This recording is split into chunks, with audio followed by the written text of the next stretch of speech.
Now moving to the motion along one dimension. So here we are discussing about the average velocity. If the particle moves in a one dimension, say for example along the x direction, that particle it is moving the x direction. So now we can find out the average velocity. Del x by del t it is equal to x2 minus x1 divided by t2 minus t1.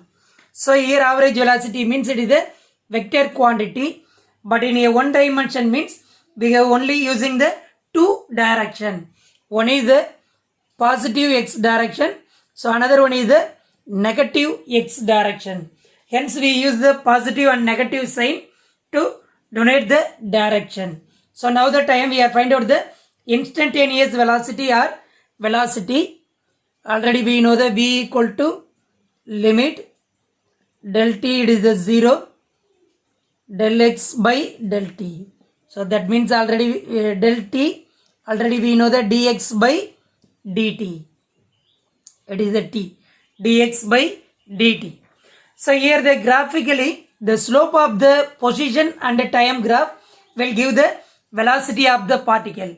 At the same time we are using the velocity time graph is given the displacement and distance are determined by the calculating the area under the curve. So now we are using the graphical representation. That means it is the velocity and time. So here it is the time, that unit means it is the second. Y-axis means that is the velocity, unit meter, second inverse. That is the origin 0, 1, 2, 3, 4. Here the 1, 2, 3, 4. Now the time, the graph means at the time we are using the T1. So here it is the T2. So that is the area means here that the area. So that area means it is given the displacement and distance. Both are giving the time, velocity time graph. So now we are using that formula v equal to dx by dt.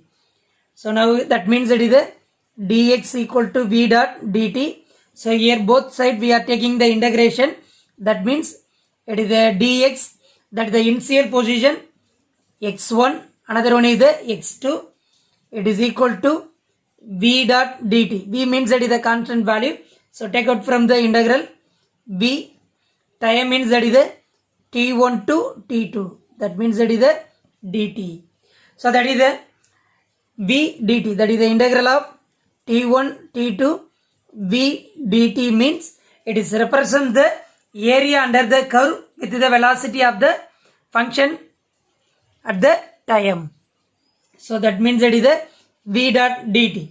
So another one is the integral of dx x1 to x2. It is the displacement traveled by the particle from the time t1 to t2. That the area under the velocity time graph will given the displacement of the particle. If the area is negative, it means the displacement is negative. So the particle has traveled in the negative direction. So now the time we are using the another graph.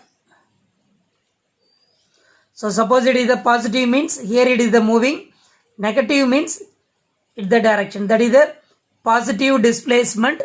So another one is the negative displacement. So here the area under the curve.